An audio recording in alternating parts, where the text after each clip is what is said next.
Gunfire rang out at Hamid Karzai International Airport in Kabul Monday amid chaos as Afghans flooded the tarmac in hopes of fleeing the country in the wake of Taliban's lightning takeover.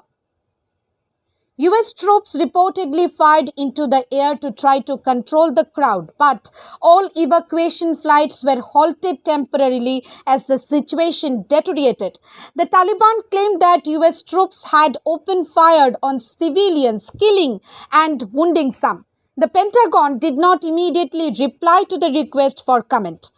Sunday saw the culmination of the Taliban's stunningly rapid return to power as the US was withdrawing its forces after the 20 years US-led war in Afghanistan. Taliban fighters took control of the presidential palace. Afghan President Ashraf Ghani fled Kabul. The US Embassy in Kabul was evacuated Sunday night. State Department spokesperson Ned Price said all embassy personnel are located on the premises of Hamid Karzai International Airport, whose perimeter is secured by the US military. A Defense Department official said that 1,000 more US troops are being sent to Afghanistan to assist in the evacuation of Americans, bringing the total to 6,000 with 3,000 on the ground row. Speaking in this regard amid a press conference, USA President said, "Is a Taliban takeover of Afghanistan now inevitable?" No, it is not. Because you have the Afghan troops have 300,000 well equipped as any army in the world, and an air force against something like 75,000 Taliban.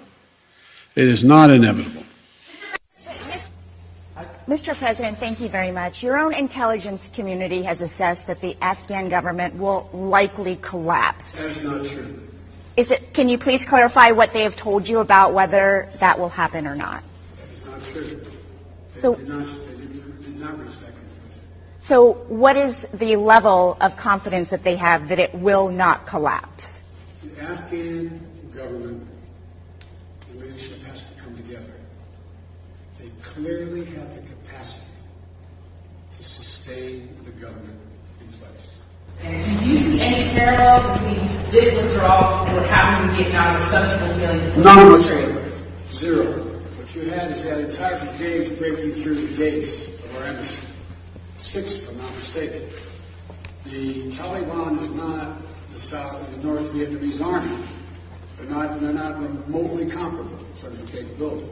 There's going to be no circumstance where you see people being lifted off the roof of an embassy of the United States from Afghanistan.